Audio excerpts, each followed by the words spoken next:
திருவுள்ளம் நிறைவேற்ற இறைவாயிதோ வருகின்றோம். திருவுள்ளம் நிறைவேற்ற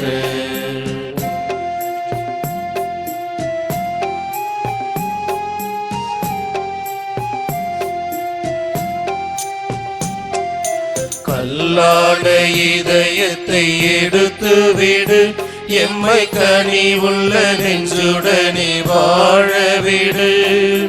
கல்லான இதயத்தை எடுத்துவிடு, எம்மை கனிவுள்ள நெஞ்சுடனே வாழவிடு. எம்மையை நாங்கள் மறக்கவிடு, எம்மையை நாங்கள் மறக்கவிடு.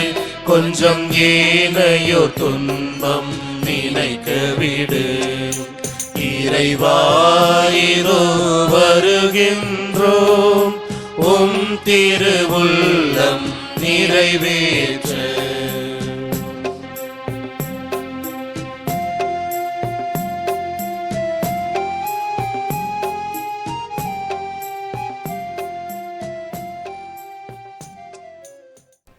தந்தை மகன் தூயாவியின் பெயராலே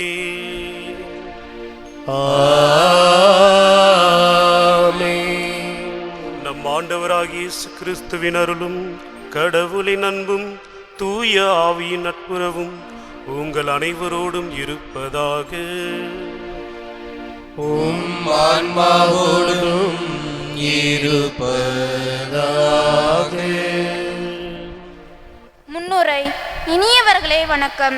இன்று தவக்காலம் 2ஆம் ஞாயிறு. மாற்றம் ஒன்றே மாறாதது. இன்று உடல், உணர்வு மற்றும் உறவு மாற்றங்களை அன்றாட அனுபவங்களாக கொண்டு வாழும் நமக்கு இன்றைய நற்செய்தி வாசகம் இயேசுவின் உருமாற்ற நிகழ்வை நம் கண்முன் கொண்டு வருவதன் வழியாக மலை அனுபவம் பெற்று நாம் அவரின் மாட்சியை கண்டுகொள்ள நம்மை அழைக்கிறது.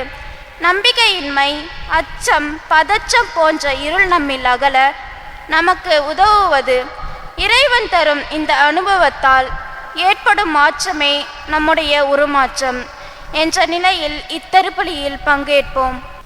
கிறிஸ்துவில் பிரியமான சகோதர சகோதரிகளே, இன்று தவக்காலத்தின் 2ஆம் ஞாயிறு அன்று நாம் இந்த திருப்பலியை அமலோற்பம் மேல்நிலைப் பள்ளி, Amalorpavam Lourdes CBSE academy, Lourdes தொலைக்காட்சி அவர்களின் நன்றியறிதலாகவும், குலுனி சிபிஎஸ்சி பள்ளியின் வளர்ச்சிக்கு இறைவன் செய்து வரும் அனைத்து நன்மைகளுக்காகவும் கொடைகளுக்காகவும் நன்றியறிதலாகவும், சாந்தா கிளாரா கான்வென்ட் பெண்கள் மேல்நிலைப் பள்ளி கருத்துக்கள் நிறைவேறவும் நன்றியறிதலாகவும், உலக அமைதிக்காகவும் மேவாஸ் மேரி 2ஆம் ஆண்டு நினைவு திருப்பலியாகவும், பன்னீர்செல்வன் அமலா குடும்பத்திற்கு இறைவன் செய்த அனைத்து நன்மைகளுக்காகவும் நன்றியறிதலாகவும், ஜஸ்லின் குழந்தை வரன் வேண்டியும், சிஸ்டர் லடிஸ்லாஸ், மேரி தெரசு, ஜூலியனம்மாள், மரிய சுசே அவர்களின் ஆன்ம இலைப்பாற்றிக்காகவும், கரோலின் முழு உடல் நலம் பெற்று நல்ல முறையில் சுகப்பிரசவமாகவும் அன்னையின் அருட்துணை வேண்டியும் கருத்துக்கள் நிறைவேறவும், ஆரோக்கியநாதன், பெரிய நாயகம்மாள் இவர்களின் ஆன்ம நிலைப்பாற்றிக்காகவும், அந்தோனி சகாயமேரி அன்னைக்கு நன்றியாகவும், புரோட்டீன் சிக்கன் சென்டர் தொழில் வளர்ச்சிக்காகவும் நன்றி அறிதலாகவும், ஜோசப் இருதயராஜ் வினோலின் பிறந்த நாளில் குடும்ப கருத்துக்கள் நிறைவேறவும் நன்றி அறிதலாகவும், மேக்சிம் நல்ல வேலை கிடைக்கவும், மசேனா தெரஸ் உடல் நலனுக்காகவும், சுப்பிரமணி ஜான் லூர்துராஜ் 11ஆம் ஆண்டு நினைவு நாளாகவும், சின்னப்பன் கனிக்குந்தம்மாள் அவர்களின் ஆன்ம இலைப்பாற்றிக்காகவும், பாப்பு வனத்தையன், அல்போன்ஸ் வனத்தையன் அவர்களின் ஆன்ம இலைப்பாற்றிக்காகவும் நிறைவேற்றப்படுகிறது.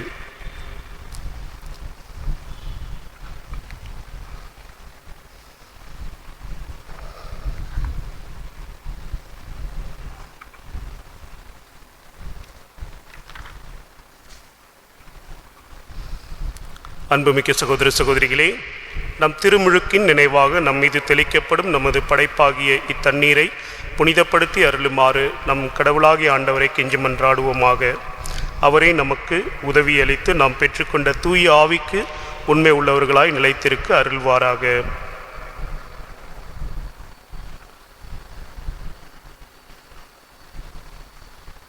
என்றும் உள்ள எல்லாம் வல்ல இறைவா, வாழ்வின் ஊற்றும் தூய்மையின் தொடக்கமுமான தண்ணீரின் வழியாக மக்கள் புனிதமடைந்து நிலை வாழ்வின் கொடையை பெற வேண்டுமென்று திருவுளமானீர். இத்தண்ணீரை புனிதப்படுத்த அருள உம்மை வேண்டுகின்றோம். ஆண்டவரே, உமது நாளாகிய இன்று உமது அருட்காவலை பெற விரும்புகின்றோம். வாழ்வளிக்கும் உமது அருளின் ஊற்றினை எம்மில் புதுப்பித்தருளும். இத்தண்ணீரினால் எங்கள் உள்ளத்தையும் உடலையும் தீமை அனைத்திலுமிருந்தும் காத்தருள்வீராக. இவ்வாறு நாங்கள் இதயத்தோடும் உம்மை அணுகி வரவும் உமது மீட்பை பெற்றுக்கொள்ளவும் தகுதி பெறுவோமாக. எங்கள் ஆண்டவராகிய கிறிஸ்து வழியாக உம்மை மன்றாடுகின்றோம். ஆமென்.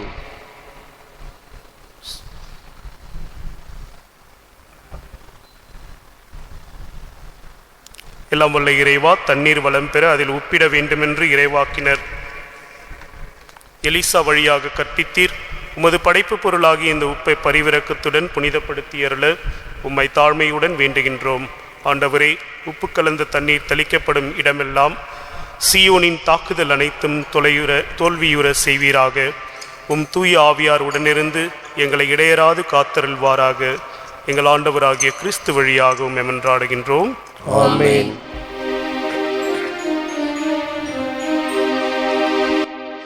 ஈசோ புள்ளினால் என்மேல் தெளிப்பேன். ஆண்டவரே, நான் தூய்மையாவேன். நீரே என்னை கழுவ நானும் உரைப்பணிதனிலும் வெண்மையாவேன். இறைவா, உமது இரக்க பெருக்கத்திற்கேற்ப என் மேல் இரக்கம் கொள்வி. ஈசோ புள்ளினால் என் மேல் தெளிப்பி. ஆண்டவரே, நான் தூய்மையாவேன். நீரே என்னை கழுவ நானும் உரைப்பணிதனிலும் வெண்மையாவேன்.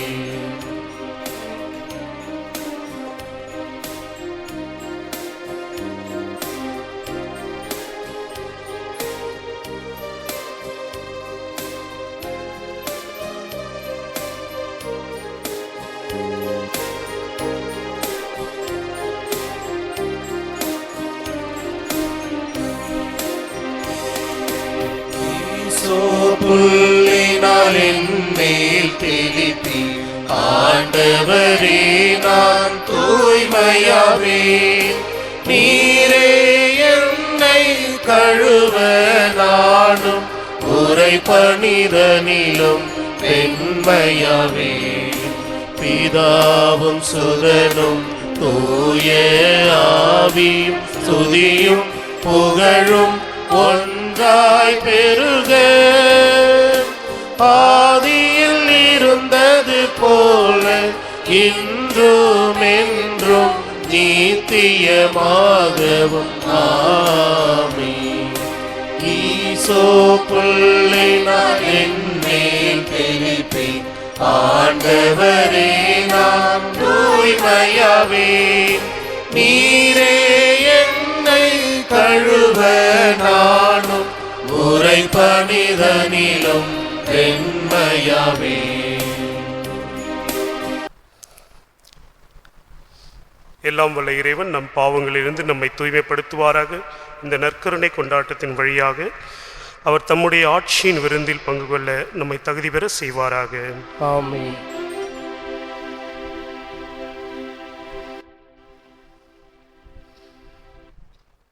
மன்றாடுவோமாக. இறைவாவும் அன்பு திருமகனுக்கு நாங்கள் செவி சாய்க்க எங்களுக்கு கட்டளையிட்டு உமது வார்த்தையினால் எங்கள் உள்ளத்திற்கு ஊட்டம் அளிக்க திருவுளம் கொண்டீரே. அக ஒளியால் நாங்கள் தூய்மையாக்கப்பட்டு உமது மாட்சியை கண்டு மகிழ்வோமாக. உம்மோடு என்றென்றும் வாழ்ந்து ஆட்சி செய்கின்ற எங்கள் ஆண்டவராகிய கிறிஸ்து வழியாக உம்மை மன்றாடுகின்றோம்.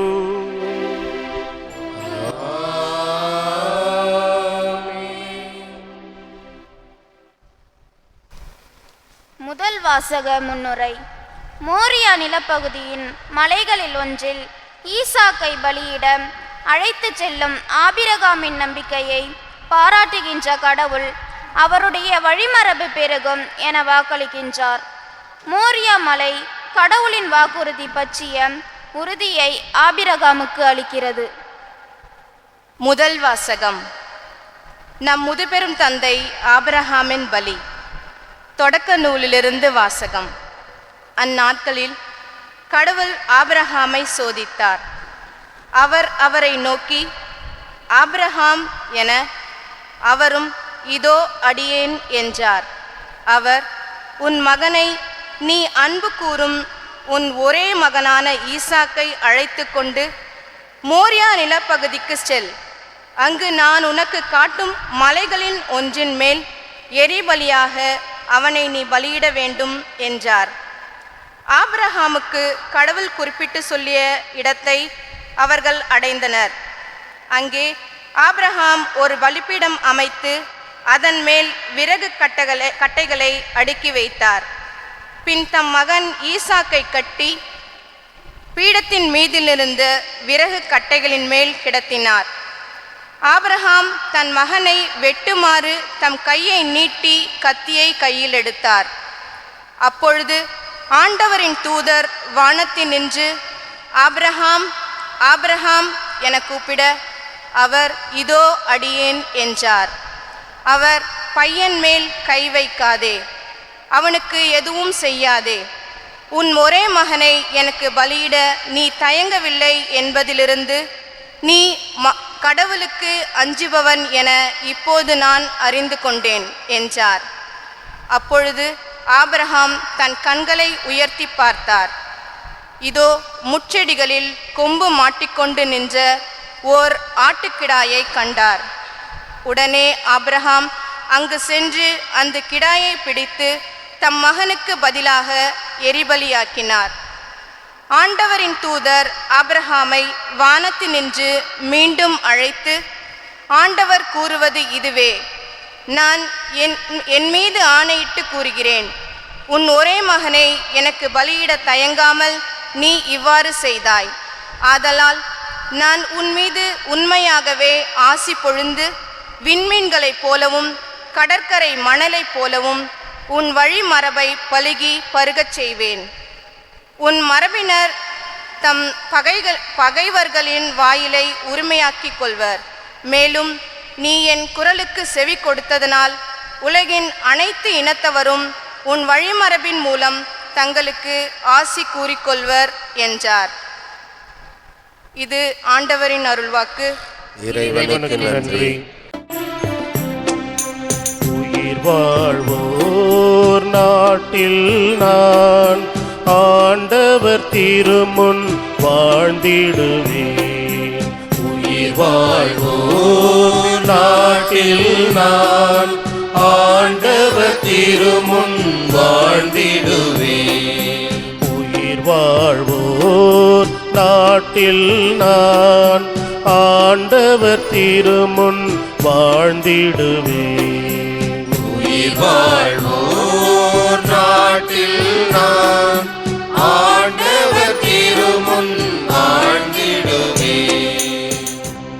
நான் மிகவும் துன்புறுகிறேன் என்று சொன்னபோதும் நான் நம்பிக்கையோடு இருந்தேன். ஆண்டவர் தம் அன்பர்களின் சாவு அவரது பார்வையில் மிக மதிப்புக்குரியது.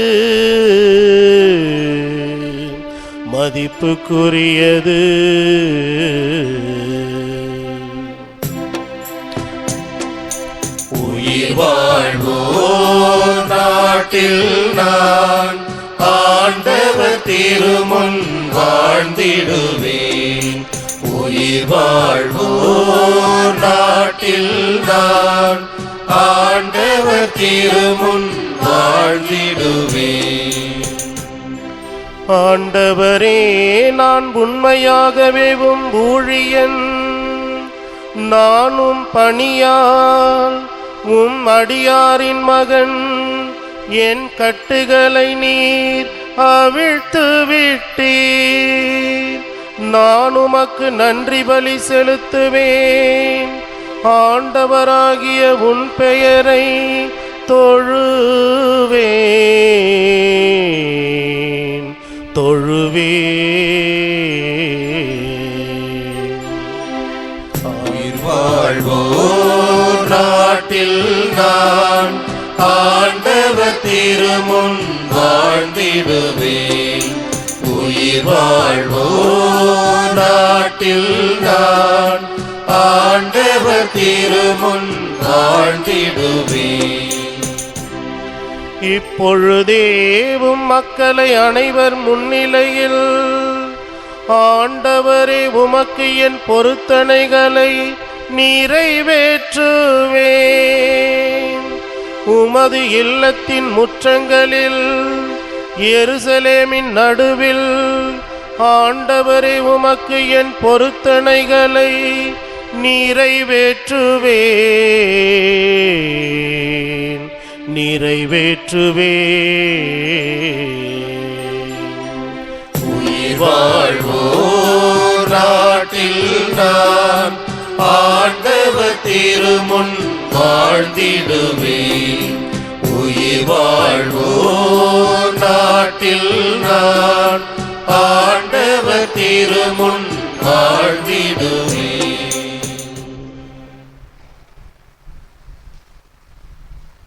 இரண்டாம் வாசக முன்னுரை.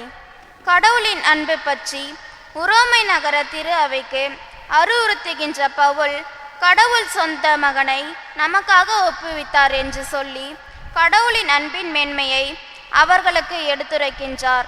கடவுளின் அன்பை நாம் அனுபவிக்கும் நிகழ்வுகளை எண்ணியவாறு இவ்வாசகத்தை கேட்போம். இரண்டாம் வாசகம். கடவுள் தன் சொந்த மகனென்றும் பாராமல் அவரை நமக்காக ஒப்புவித்தார். திருத்தூதர் பவுல் உரோமையருக்கு எழுதிய திருமுகத்திலிருந்து வாசகம். சகோதரர் சகோதரிகளே, கடவுள் நம் சார்பில் இருக்கும்போது நமக்கு எதிராக இருப்பவர் யார்? தம் சொந்த மகனென்றும் பாராது அவரை நம் அனைவருக்காகவும் ஒப்புவித்த கடவுள் தம் மகனோடு அனைத்தையும் நமக்கு அருளாதிருப்பாரோ?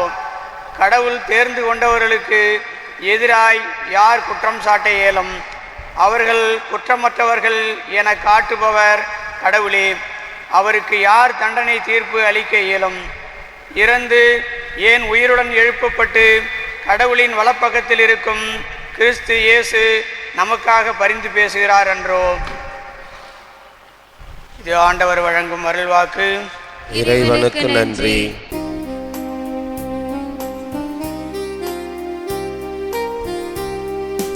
ஆயின் மந்தையை காப்பது போல ஆண்டவர் நம்மை காத்திடுவார்.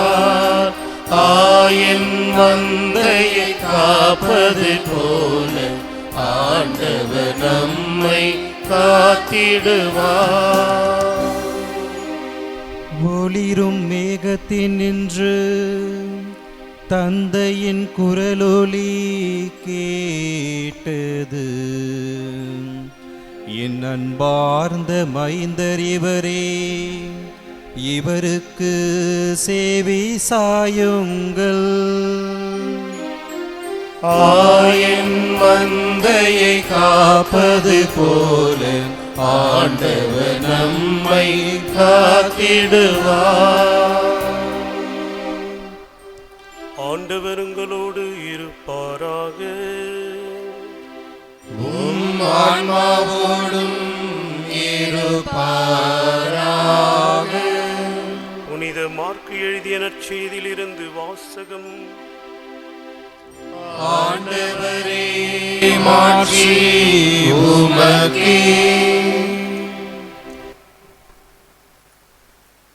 அதிகாரம் 9, திருவசனங்கள் 2-10 முடிய. அக்காலத்தில் இயேசு பேதுருவையும் யாக்கோபையும் யோவானையும் அழைத்து ஓர் உயர்ந்த மலைக்கு அவர்களை மட்டும் தனியாக கூட்டிக் கொண்டு போனார்.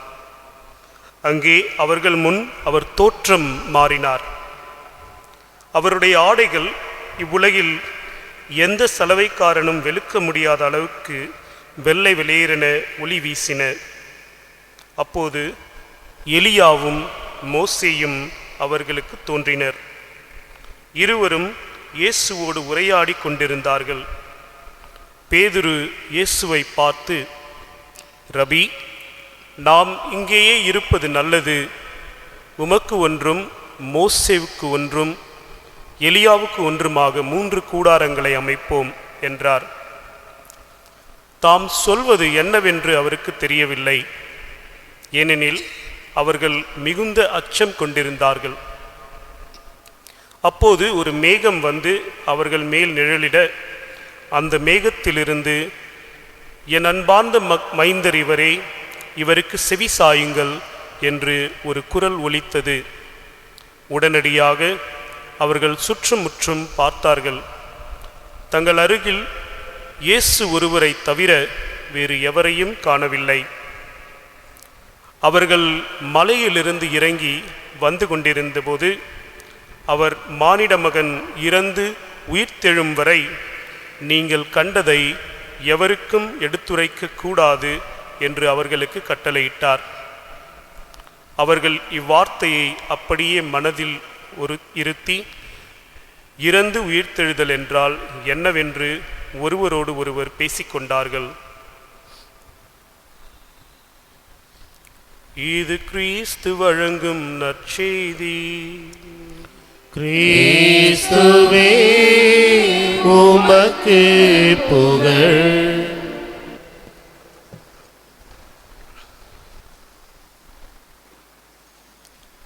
கிறிஸ்து இயேசுவில் பிரியமான சகோதர சகோதரிகளே, பெற்றோர்களே, தவக்காலத்தின் 2ஆம் வாரம் நமக்கு கொடுக்கப்பட்ட இந்த 3 வாசகங்களையும் சிறிது தியானிப்போம். முதல் வாசகத்தில் நாம் கேட்க பெற்றோம், எவ்வாறு இறைமக்களுக்கு தந்தையாகிய ஆபிரகாம் இறைவனால் அழைக்கப்படுகிறார். அவர் ஹோரேப் என்னும் மலை உச்சிக்கு தனது மகனை, ஒரே மகனை அழைத்து செல்கிறார் இறைவனுக்கு பலியாக செலுத்துவதற்கு. ஈசாக்கை மிகவும் காத்திருந்து தவமிருந்து பெற்ற அந்த தந்தை அவரை பலியிட துணிகிறார் இறைவன் பால் கொண்ட அன்பினால். அவர் இறைவன் மீது வைத்திருந்த அந்த விசுவாசத்தை, நம்பிக்கையை வெளிப்பாடாக அவர் தன் ஒரே மகனையும் பலியிட துணிகிறார். இந்த நிகழ்வானது பிற்காலத்தில் எவ்வாறு இறைவன் தனது ஒரே மகனாகிய கிறிஸ்துவையும் இவ்வுலகின் மீட்பிற்காக பலியிட தயாராகிறார் என்பதற்கு ஒரு முன்னோடியாக, உதாரணமாக முன்பே இறைவன் இந்நிகழ்வை நிகழ்த்துகிறார். ஹோரேபு என்னும் இந்த வார்த்தை, இந்த மலையின் பெயர் இறைவன் தாமே வழங்குவார், காட் ப்ரொவைட்ஸ் என்று ஆங்கிலத்தில் பெயர். ஹோரேபு என்னும் இந்த மலையின் பெயரையே இறைவன் தாமே வழங்குவார் பலியாக என்னும் அந்த பெயர் கொண்ட அந்த மலையில் ஆபிரகாம் இறைவன் அது பிரசன்னத்தை உணர்கிறார். அதற்கான ஆசீர்வாதங்களையும் பெறுகிறார். தனது நம்பிக்கையின் பால் அவர் இறைவனது ஆசீர்வாதங்களையும் பெறுகிறார். உமது சந்ததியினர் வானத்தின் விண்மீனை போலவும் கடலின் மணலைப் போலவும் பெருகுவர் என்று தனது முதிர்ந்த வயதில் இறைவனது ஆசீர்வாதங்களை பெறுகிறார். 2ஆம் வாசகத்தில் நாம் பவுலடியாரின் வழியாக கேட்கப்படுகிறோம், இறைவன் தனது மகனின் வாயிலாக நம் அனைவரையும் மீட்டெடுக்கிறார். இறைவன் நம்மோடு இருக்கும்போது எவருக்கு அஞ்ச வேண்டும் என்று கூறுகிறார். நற்செய்தி வாசகமானது இறைவனது இறைமகன் இயேசுவின் உருமாற்றத்தை, தோற்ற மாற்றத்தை இன்று நாம் கேட்கப்படுகிறோம். அவரது முகம் கதிரவனைப் போல் ஒளிர்ந்தது. இறைவனது முகத்தை காண வேண்டின் நாம் அவரது அருகாமையில் செல்ல வேண்டும். இந்த நற்செய்தி வாசகத்தில் நாம் இறைமகன் இயேசு ஒரு உயர்ந்த மலைக்கு செல்கிறார் என்று கேட்கிறோம். இதிகாசங்களையும் புராணங்களையும் நாம் புரட்டி பார்த்தால் இறைவனது பிரசன்னத்தை மனிதன் எப்பொழுதுமே ஒரு உயர்ந்த மலையின் உச்சியில் பெறப்படுகிறான். ஒரு சில வழிபாட்டு தலங்களும் திருத்தலங்களும் மலை உச்சியில் அமைந்திருக்கின்றன. இந்த மலை உச்சியில் உள்ள கோவில்களும் திருத்தலங்களும் இறைவன் அவரது பிரசன்னத்தை அந்த உயரமான இடத்தில் அவர் வெளிப்படுத்துகிறார் என்பதை உணர்த்துகிறது. இன்றைய நற்செய்தி வாசகத்தில் நாம் 3 இறைவாக்கினர்களின் பெயர்களை கேட்கப்படுகிறோம் இயேசுவோடு சேர்த்து. மோயிசன் மற்றும் எலியா. முதல் வெளிப்பாடில் மிகவும் முக்கியமான இந்த 2 இறைவாக்கினர்கள் தங்களது வாழ்நாளில் மலை உச்சியில் சென்று இறைவனது பிரசன்னத்தை உணர்ந்தவர்கள். மோயிசன் 40 நாட்கள் மலை மேல் தியானம் செய்து 10 கட்டளைகளை பெற்றார். சீனா மலை உச்சியில் சென்று இறைவனோடு உடன்படிக்கை செய்தார். மலை உச்சியில் அவர் இறைவனது பிரசன்னத்தை உணர்ந்தார். அவரது முகத்தை தரிசித்த பின் அவர் கூடாரத்திலிருந்து வெளிவந்த பொழுது மக்கள் அவரது முகத்தை கண்டு இவரது முகம் எவ்வாறு பிரகாசமாய் உள்ளது, இறைவனை தரிசித்து வருகிறார் என்று மோயிசனது விடுதலை பயண நூல்களில் நாம் படிக்க பெறுகிறோம். எலியாவும் கார்மேல் மலை உச்சியில் ஒரு குகையிலிருந்து தியானிக்கிறார். இறைவனது பிரசன்னத்தை உணர்கிறார். மெல்லிய காற்றில் மலை உச்சியில் ஒரு பீடத்தை அமைத்து அங்கே காளை மாட்டை வெட்டி பலியிடுகிறார். விண்ணகத்திலிருந்து நெருப்பு வந்து அதை சுட்டெரிக்கிறது. எலியா இறைவனது பிரசன்னத்தை மலை உச்சியில் சென்று உணர்ந்தார்.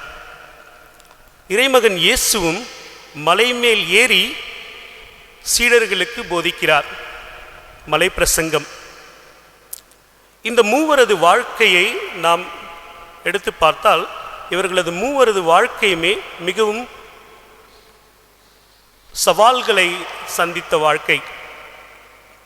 இறைவன் இவர்களை ஒரு முக்கிய பணிக்காக அழைக்கிறார்.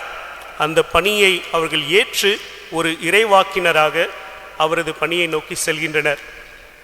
இவர்களது மூவரது வாழ்க்கையுமே இவர்களது இறப்பின் ஒரு சர்ச்சைக்குரிய இறப்பாக அமைகிறது. மோயிசன் வாக்களிக்கப்பட்ட நாட்டில் நுழையாமல் வெளியிலிருந்தே அவர் தனது முதுமையை அடைகிறார்.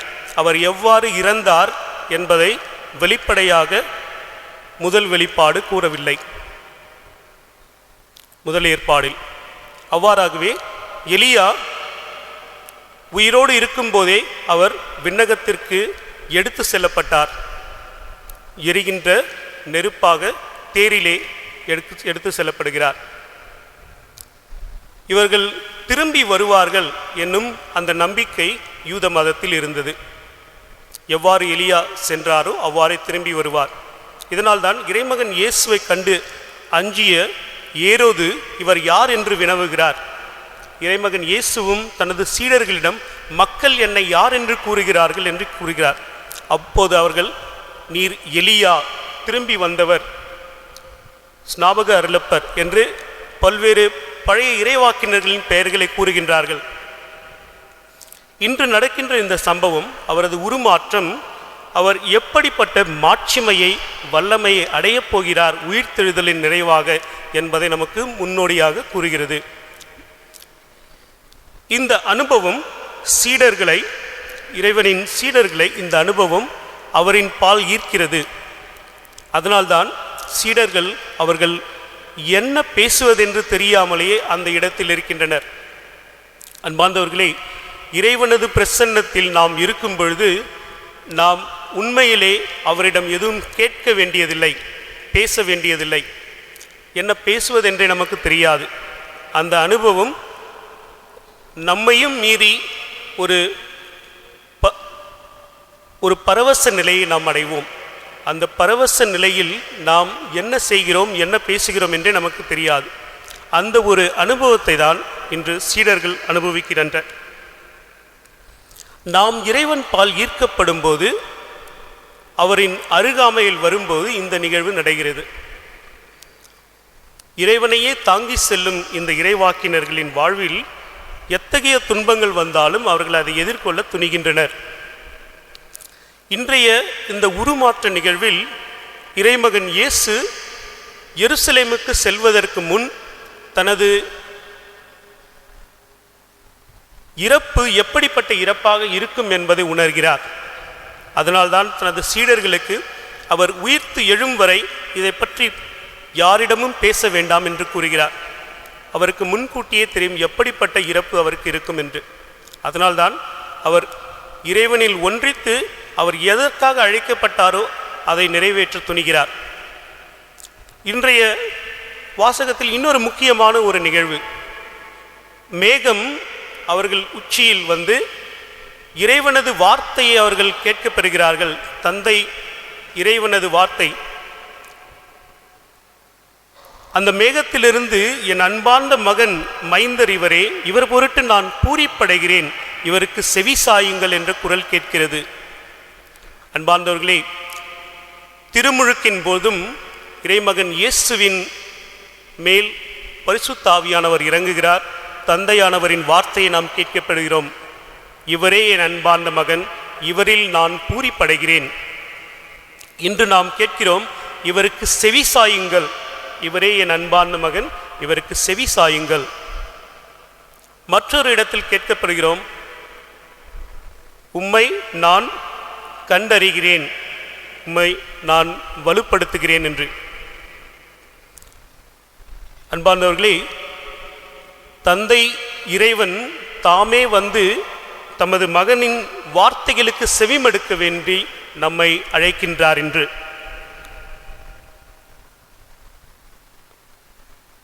இறைவன் பால் ஈர்க்கப்படும் ஒவ்வொரு இறைவாக்கினரும் தனது வாழ்வில் பல்வேறு சவால்களையும் எதிர்ப்புகளையும் சந்திக்க வேண்டி வரும். எவ்வாறு மோயிசன் பார்வோன் மன்னனிடம் எத்தகைய சவால்களை சந்தித்தாரோ விடுதலை பயண நூல்களில், அவ்வாறு எலியாவும் தனது வாழ்க்கையில் பல சவால்களை சந்தித்தார். இறைமகன் இயேசுவும் தனது வாழ்நாளில் பல்வேறு சவால்களையும் எதிர்ப்புகளையும் சந்திக்கின்றார்.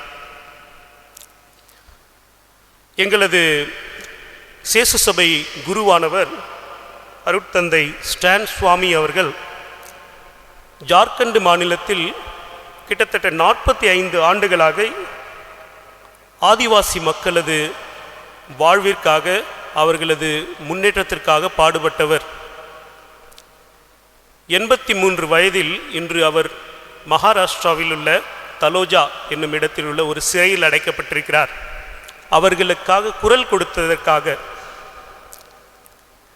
இறைவன் பால் ஈர்க்கப்படும் ஒவ்வொரு இறைவாக்கினருக்கும் இதுதான் விதி. அவர்களுக்கு எப்படிப்பட்ட எதிர்ப்புகளை சமாளிக்க வேண்டி வரும் என்பதை இன்றும் நாம் உணர்கிறோம். அவரது இந்த சிறை வாசத்திற்கு முன்பு அவர் ஒரு காணொளியை யூடியூப்பில் அறிவித்திருந்தார். அந்த காணொளியில் ஃபாதர் ஸ்டான் சுவாமி, அவர் எனது பேராசிரியர், எனக்கு இறையியல் பயிற்று பெற்றவர், பயிற்சி கொடுத்தவர். அவர் அந்த காணொளியில் கூறுகிறார், நான் செய்த எந்த தவறுக்காக என்னை கைது செய்கிறார்கள் என்று தெரியவில்லை, ஆனால் நான் மக்களுக்காக போராடியவன். இந்த போராட்டத்திற்காக எனது உயிரே போகும் என்றாலும் அதற்கு நான் தயாராக இருக்கிறேன். அன்பார்ந்தவர்களே, 83 வயதில் பார்க்கின்சன் நோயினால் பாதிக்கப்பட்ட இவர், அவர் கையிலிருந்து ஒரு கப் தண்ணி எடுத்து குடிக்கக்கூட அவரால் முடியாது, கைகள் நடுக்கும். அப்படிப்பட்ட தள்ளாத வயதிலும் அவர் இந்த வார்த்தைகளை கூறுகிறார் என்றால் அவருக்கு தெரியும் இறைவன் அவரோடு இருக்கிறார் என்று. அதைதான் இன்று பவுலடிகளார் கூறுகிறார். இறைவன் பால் ஈர்க்கப்படும் ஒவ்வொரு இறைவாக்கினரும் இதை மனதில் நிறுத்தியாக வேண்டும். இறைவன் என்னோடு இருக்கும்போது யார் எனக்கு எதிராக செல்ல முடியும்? அன்பார்ந்தவர்களே, இறைமகன் இயேசுவும் தனது வாழ்க்கையில் ஒவ்வொரு நிமிடமும் இதை யோசித்திருக்க வேண்டும். தந்தையே என்னுடன் இருக்கும் பொழுது, அவரே எனது மாட்சியை வெளிப்படுத்தும் போது நான் யாருக்காக பயப்பட வேண்டும் என்று. அதனால்தான் தனது சிலுவை சாவையும் ஏற்க துணிகிறார். இந்த தவக்காலத்தில் நாம் ஒவ்வொருவரும் இதை பற்றி சிறிது தியானிப்போம். நமது வாழ்விலும் பல்வேறு சவால்கள், பல்வேறு எதிர்ப்புகள் வரக்கூடும். எப்பொழுது நாம் நேர்மையை நோக்கி செல்கிறோமோ, நேர்மையான வாழ்வை வாழ்வதற்கு, அப்போது சவால்கள் கண்டிப்பாக நமது வாழ்க்கையில் வரும். அப்பொழுது மனம் தளராமல் இறைவன் என்னோடு இருக்கும் பொழுது நான் யாருக்கு அஞ்ச வேண்டும் என்னும் மனநிலையை நாம் வளர்க்க வேண்டி மன்றாடுவோம். ஏன்னா கஷ்டங்கள் வரும்போது, துன்பங்கள் வரும்போது சோர்ந்து போய் விட்டு விட்டு ஓடுறவங்களும் இருக்காங்க. எனக்கு மட்டும் ஏன் இந்த கஷ்டம், நான் நல்லா தானே இருக்கேன், யாருக்கு நான் எந்த கீடுதல் செய்தேன் அப்படின்னு யோசிக்கிறவங்களும் இருக்காங்க. மனம் சோர்ந்து இருக்கும்போது ஒரு சிலர் தவறுகளும் செய்ய தூண்டும். சரி, எல்லாரும் செய்கிறாங்க, நானும் இப்படியே இருந்துட்டு போகிறேன், எதுக்காக நான் நேர்மையாக வாழணும், எதற்காக நான் மற்றவங்களை விட நல்லவளாக இருக்கணும் அப்படின்னு தோணும். அப்படிப்பட்ட நேரத்தில் தான் நாம் இந்த வார்த்தைகளை மனதில் நிறுத்த வேண்டும். இறைவன் என்னோடு இருக்கும் பொழுது நான் யாருக்காக அஞ்ச வேண்டும் என்று. இந்த ஒரு மனநிலையை இறைவன் நமக்கு தர வேண்டி, மேன்மேலும் இந்த தவக்காலத்தில் நாம் அவர் பால் ஈர்க்கப்பட வேண்டுமென்று, அவரது தரிசனத்தை உணர வேண்டுமென்று, நம்மை பார்ப்பவர்களுக்கும் மோயிசனை போல இறைவனது பிரசன்னத்தை உணர்ந்தவர்களாக நாம் இருக்க வேண்டுமென்று நமது முகத்தை பார்க்கும்போதே அவர்களுக்கு தோன்ற வேண்டும். இந்த மனிதர், இவர் இறைவனது பிரசன்னத்திலிருந்து வருகிறார், இறைவனது பிரசன்னத்தை உணர்ந்தவராக இருக்கிறார் என்று மக்கள் அறிய வேண்டும். இந்த ஒரு மனநிலைக்காக, இந்த ஆசீர்வாதத்திற்காக நாம் இறைவனிடம் மன்றாடுவோம்.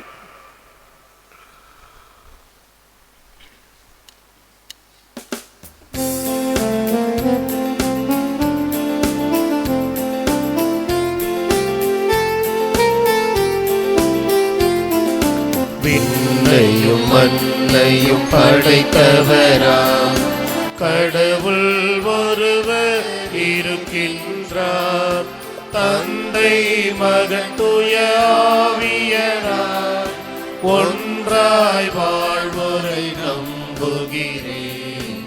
தூய ஆவியின் வல்லமையால் இறைமகன் நமக்காய் மனிதரானார், கன்னி மரியிடம் பிறந்தவராம் இயேசுவை உறுதியாய் நம்புகிறேன்.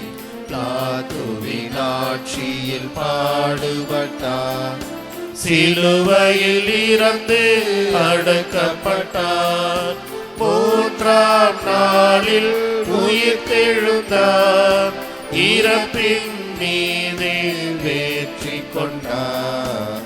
விண்ணகம் வாழும் தந்தையிடம் அரியணை கொண்டு இருக்கின்றார், உலகம் முடியும் காலத்திலே நடுவர திரும்பவும் வந்திடுவார்.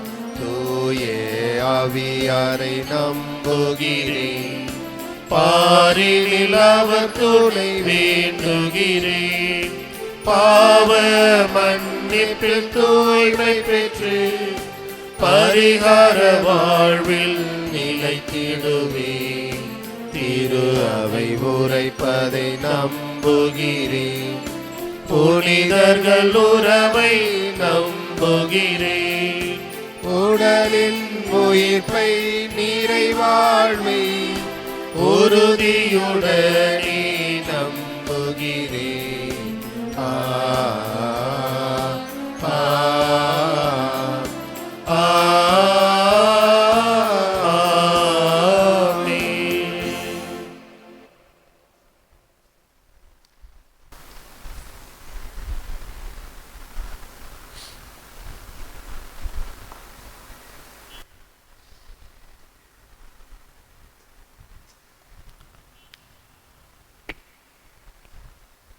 இறைவா, போர், இயற்கை சீற்றம், வன்முறை போன்ற காரணிகளால் தங்கள் சொந்த மண்ணை விட்டு புலம்பெயரும் எம் சகோதர சகோதரிகள் நீர் தரும் அடைக்கலத்தையும் பாதுகாப்பையும் கண்டுணர வரமருள உம்மை மன்றாடுகிறோம். ஆண்டவரே, எங்கள் மன்றாட்டை கேட்டருளும். இறைவா, புதிய சட்ட மசோதாக்கள் மற்றும் அரசின் தன்னல முயற்சிகளால் தடுமாறி நிற்கும் இந்நாட்டின் மக்களாகிய நாங்கள் எழுப்பும் குரல் எங்கள் தலைமையை எட்டவும், எங்களது ஆட்சியாளர்கள் தங்கள் அதிகார மலையிலிருந்து இறங்கி வரவும் வரமருள உம்மை மன்றாடுகிறோம். ஆண்டவரே, எங்கள் மன்றாட்டை கேட்டருளும். இறைவா, சிறைகளில் துன்புறும் எம் சகோதர சகோதரிகள் தங்கள் துன்பத்திலும் தனிமையிலும் உம்முடைய உடனிருப்பை கண்டு தங்கள் இருக்கும் இடத்தில் நன்மனதோடு வாழ வரமருள உம்மை மன்றாடுகிறோம். ஆண்டவரே, எங்கள் மன்றாட்டை கேட்டருளும். இறைவா, எங்கள் அன்றாட வாழ்க்கை நிகழ்வுகளில் உம் திருமகனின் குரலுக்கு நாங்கள் செவி கொடுத்து எங்கள் வாழ்வில் அச்சம் விடுத்து வாழ வரமருள உம்மை மன்றாடுகிறோம். ஆண்டவரே, எங்கள் மன்றாட்டை கேட்டருளும். நமது தனிப்பட்ட கருத்துக்களுக்காக சிறிது நேரம் மௌனமாக ஜெபிப்போம்.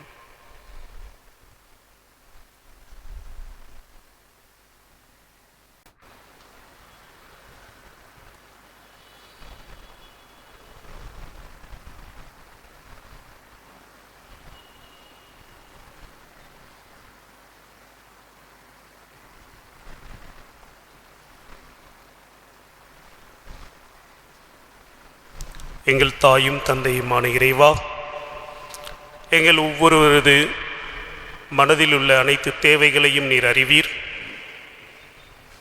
எங்களோடு தங்கி எங்களோடு நீர் இருந்து எங்களை வழிநடத்த வேண்டி உம்மை கெஞ்சி மன்றாடுகிறோம். சீடர்கள் எவ்வாறு உம்மை கண்டறிந்தனரோ அந்த பிரசன்னத்தை நாங்களும் எங்களது வாழ்வில் உணர வேண்டி உம்மை கெஞ்சி மன்றாடுகிறோம். எங்கள் ஆண்டவராகிய கிறிஸ்து வழியாக உம்மை மன்றாடுகிறோம். ஆமென்.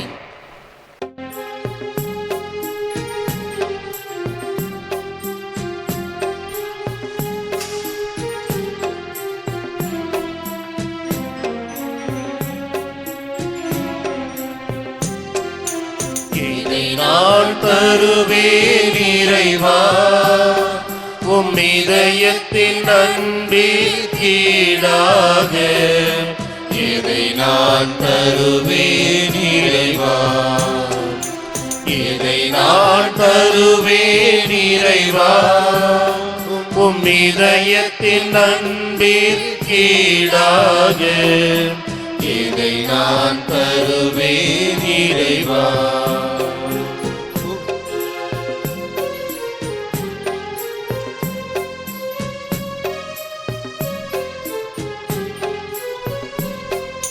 குறை நான் செய்தேன் இறைவா, பாவ குழியில் விழுந்தேன் இறைவா.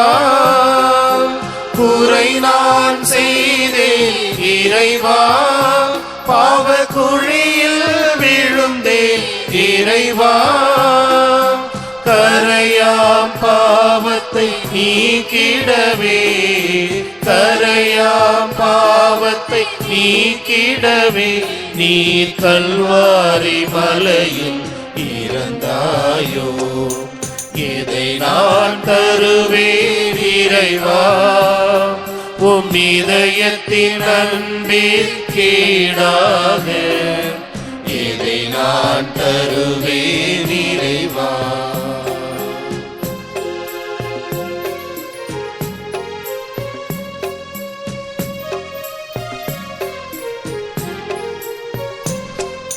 பாவம் என்றொரு விஷத்தால் நான் பாதகம் செய்தேன் இறைவா.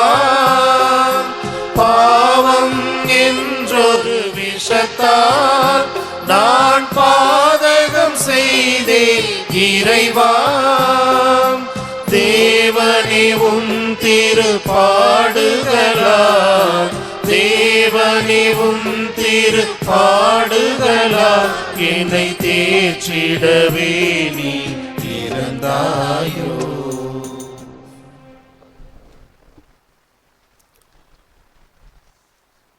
சகோதர சகோதரிகளே, என்னுடையதும் உங்களுடையதுமான இப்பலி எல்லாம் வல்ல தந்தையாக இறைவனுக்கு ஏற்றதாகும்படி மன்றாடுங்கள்.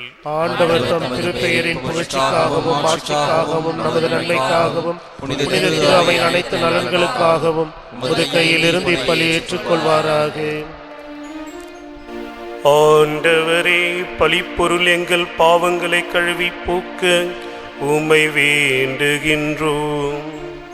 பாஸ்கா விழாவை கொண்டாடுவதற்கு உம்மீது நம்பிக்கை கொண்டோரின் உடல்களையும் மனங்களையும் அது புனிதப்படுத்துவதாக. எங்கள் ஆண்டவராகிய கிறிஸ்து வழியாக உம்மை மன்றாடுகின்றோம்.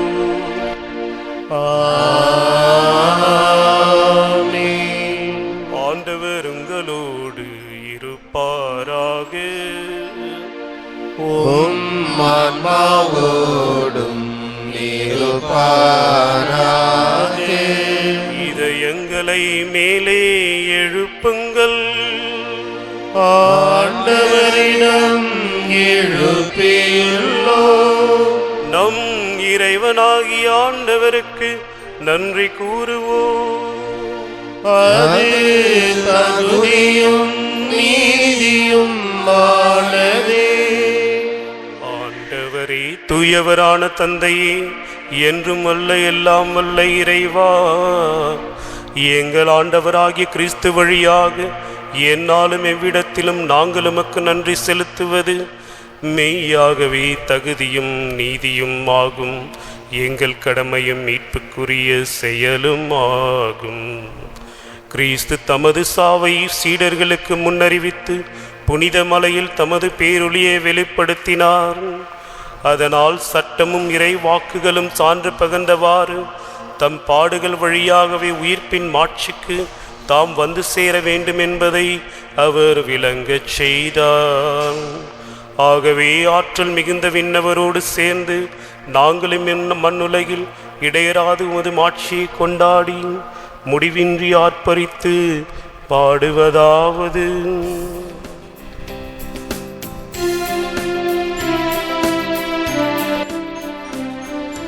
தூயவர் தூயவர் தூயவர் வான்படைகளின் கடவுளமாண்டவர். ஆண்டவர் விண்ணகமும் மன்னகமும் உமது மாட்சியால் நிறைந்துள்ளன. உன்னதங்களிலே ஓசன்னா. ஆண்டவர் பெயரால் வருகிறவர் ஆசி பெற்றவர். உன்னதங்களிலே ஓசன்னா. உன்னதங்களிலே ஓசன்னா. ஆண்டவரே, நீர் மெய்யாகவே தூயவர், தூய்மை அனைத்திற்கும் ஊற்று. ஆகவே உம்முடைய ஆவியை பொழிந்து இக்காணிக்கைகளை தூய்மைப்படுத்த உம்மை வேண்டுகின்றோம். இவ்வாறு எங்கள் ஆண்டவர் இயேசு கிறிஸ்துவின் உடலும் இரத்தமுமாக எங்களுக்கு இவை மாறுவனவாக.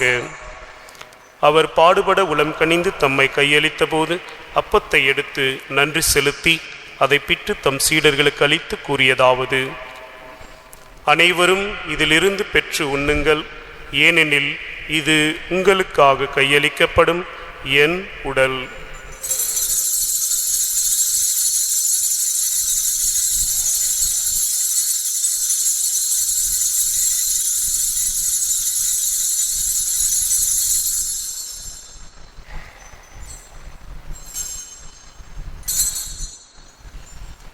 அவ்வனமே இரவு விருந்தை அருந்திய பின் கிண்ணத்தையும் எடுத்து மீண்டும் உமக்கு நன்றி கூறி தம் சீடர்களுக்கு அளித்து அவர் கூறியதாவது: அனைவரும் இதிலிருந்து பெற்று பருகுங்கள், ஏனெனில் இது புதிய நிலையான உடன்படிக்கைக்குரிய என் இரத்தத்தின் கிண்ணம்.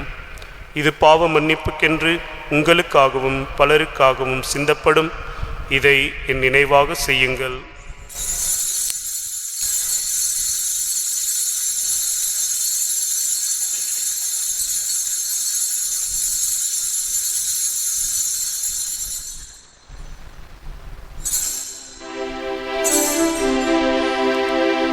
நம்பிக்கையின் மறைபொருள். ஆண்டவரே, நீர் வருமளவும் உமது இறப்பினை அறிக்கையிடுகின்றோம், உமது உயிர்ப்பினையும் எடுத்துரைக்கின்றோம். ஆகவே ஆண்டவரே, நாங்கள் கிறிஸ்துவின் இறப்பினையும் உயிர்ப்பினையும் நினைவு கூர்ந்து வாழ்வு தரும் அப்பத்தையும் மீட்பளிக்கும் கிண்ணத்தை உமக்கு ஒப்புக் கொடுக்கின்றோம். உம் திருமுன் நின்று உமக்கு ஊழியம் புரிய தகுந்தவர்கள் என எங்களை ஏற்றுக்கொண்டீர். எனவே உமக்கு நன்றி செலுத்துகின்றோம். மேலும் கிறிஸ்துவின் உடலிலும் இரத்தத்திலும் பங்கு கொள்ளும் எங்களை தூய ஆவியார் ஒன்று சேர்க்க வேண்டுமென உம்மை தாழ்மையுடன் மன்றாடுகின்றோம். ஆண்டவரே, உலகெங்கும் பரவியிருக்கும் உமது திரு அவையை நினைவு கூர்ந்தருளும். எங்கள் திருத்தந்தை பிரான்சிஸ், எங்களது மறை மாவட்ட பரிபாலகர் ஆயர் பீட்டர் அபீர், எல்லா திருநிலையினர் ஆகிய அனைவரோடும் உமது திரு அவை அன்பில் நிறைவு பெற செய்தருளும். மேலும் உயிர்த்தெழும் எதிர்நோக்குடன் துயில் கொள்ளும் எங்கள் சகோதர சகோதரிகளையும் இறந்தோர் அனைவரையும் இரக்கத்துடன் நினைவு கூர்ந்து உமது திருமுக ஒளியினில் ஏற்றருளும்.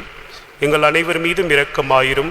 கடவுளின் கன்னித்தாயான புனித மரியா, அவருடைய கணவரான புனித யோசேப்பு, புனித திருத்தூதர்கள், இவ்வுலகில் உமக்கு உகந்தவராயிருந்தோராகிய புனிதர் அனைவருடனும் நாங்கள் நிலை வாழ்வில் பங்கு கொள்ளும் தகுதி பெற்று உம் திருமகன் இயேசு கிறிஸ்து வழியாக உம்மை புகழ்ந்தேற்றும் வரமருள உம்மை மன்றாடுகின்றோம்.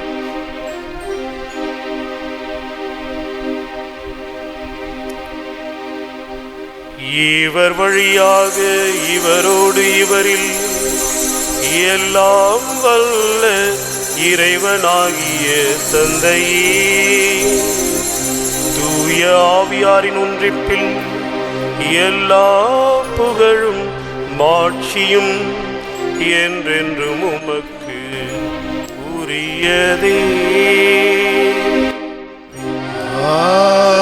ஆமென். ஆமென்.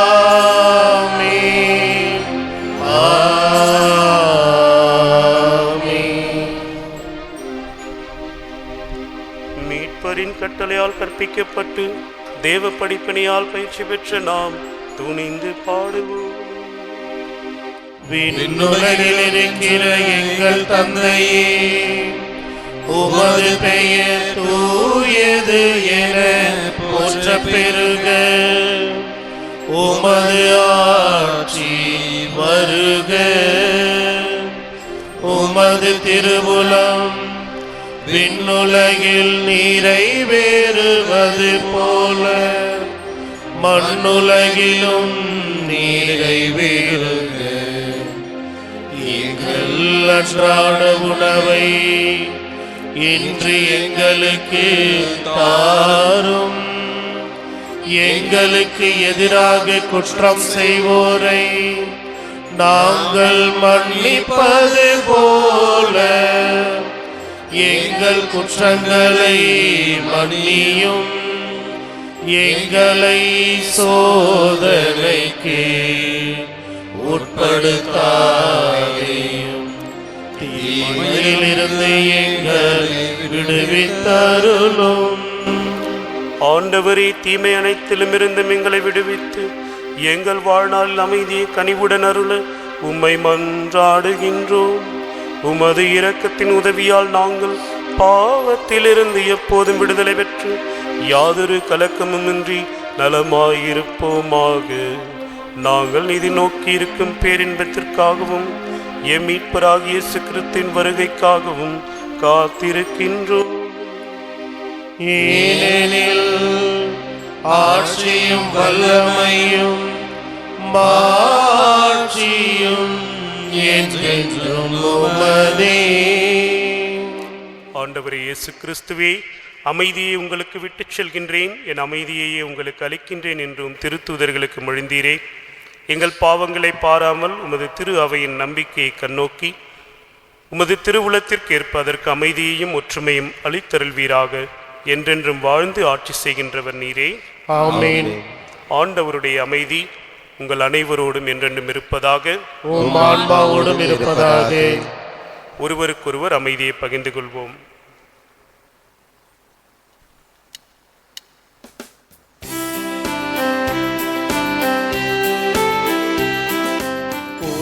உலகின் பாவம் போக்கும் இறைவனின் செம்மறியே எம்மேல் இரக்கம் வையும் உலகின் பாவம் போக்கும் இறைவனின் செம்மறியே எம்மேல் இரக்கம் வையும் உலகின் பாவம் போக்கும் இறைவனின் செம்மறியே எமக்கு அமைதி அருளும். இதோ இறைவனின் செம்மறி, இதோ உலகின் பாவங்களை போக்குகின்றவர். செம்மறியின் திருவிருந்து கழைக்க பெற்ற நாம் அனைவரும் பேறு பெற்றோர். ஆண்டவரே, தேவரீர் இல்லத்தில் எழுந்தருள நான் தகுதியற்றவன், ஆனால் ஒரு வார்த்தை மட்டும் சொல்லியருளும், எனது ஆன்மா நலமடையும்.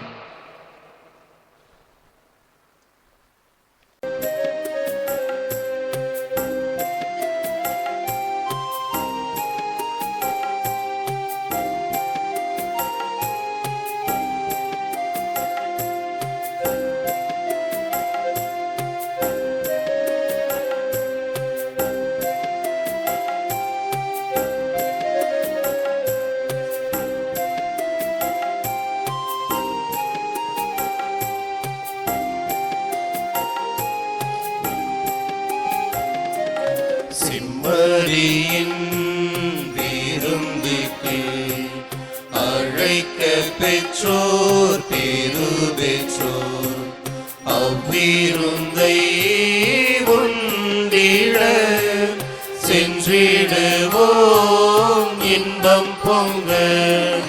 செம்மறியின் விருந்துக்கு அழைக்க பெற்றோர் பேரு பெற்றோர், அவ்விருந்தை உண்டிட சென்றிடுவோம் இன்பம் பொங்க.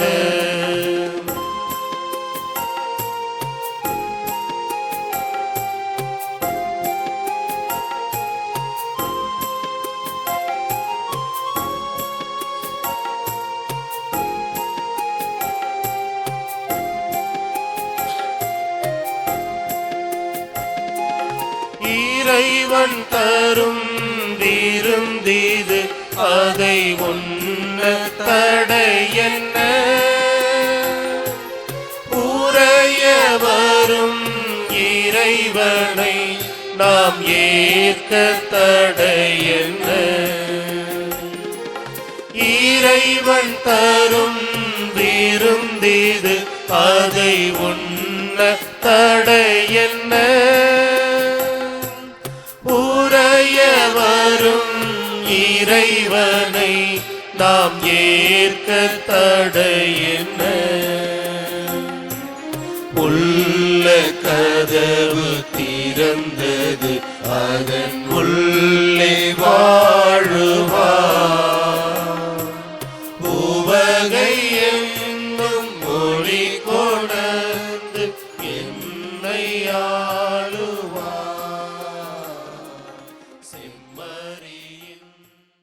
இன்றைய திருப்பலியை நமக்காக நிறைவேற்றிய நம்முடைய மண்ணின் மைந்தர் அருட்தந்தை ரவி அவர்களுக்கு நம்முடைய சிறப்பான நன்றிகளை தெரிவித்துக் கொள்கின்றோம். அவருடைய கல்வி பணியானது சிறக்கவும், தற்போது அவர் மேற்கொண்டிருக்கின்ற டாக்டர் ஆராய்ச்சி பணி சிறப்பாக நடைபெறவும், விரைவில் அவர் படிப்பை முடிக்கவும் ஆண்டவருடைய அருள் வேண்டி, அன்னையின் துணை வேண்டி நாம் செபிப்போம். ஆண்டவரே, இவ்வுலகில் வாழும் நாங்கள் ஏற்கனவே விண்ணுலக வாழ்வில் பங்குகொள்ள அருள் கூர்ந்தி மாட்சிக்குரிய மறை நிகழ்வுகளை பெற்றுக்கொண்ட நாங்கள் உமக்கு செலுத்தும் நிறை நன்றியை ஏற்றுக்கொள்வீராக. எங்கள் ஆண்டவராகிய கிறிஸ்து வழியாக உம்மை மன்றாடுகின்றோம்.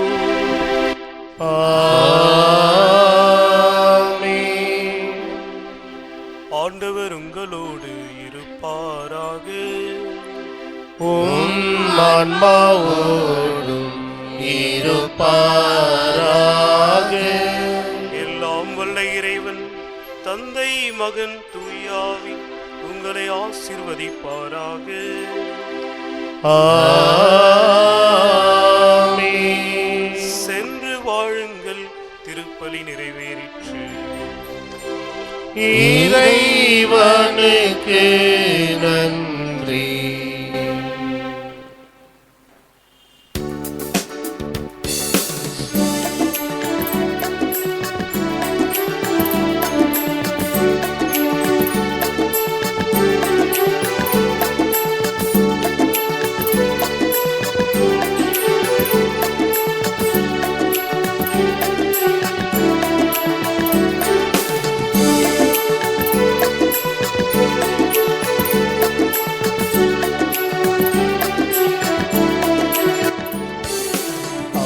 மணியேவும் மலரடியில் நம்பிக்கையோடு ஓடி வந்தோம்.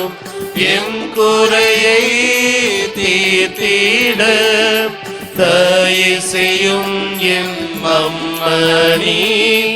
எம் குறையை தீர்த்திட தயை செய்யும் எம் அம்மணி.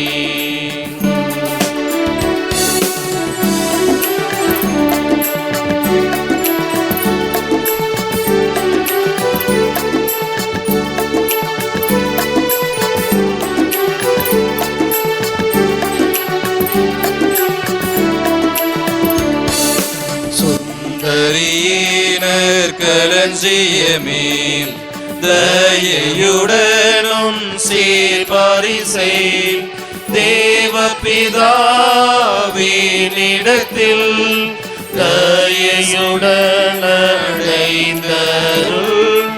தேவபிதாவினிடத்தில் தயையுடன் அடைந்தருள். அம்மணியேவும் மலரடியில் நம்பிக்கையோடு ஓடி வந்தோம். எம் குறையை தீர்த்திட தயை செய்யும் எம் அம்மணி. எம் குறையை தீர்த்திட தயை செய்யும் எம் அம்மணி.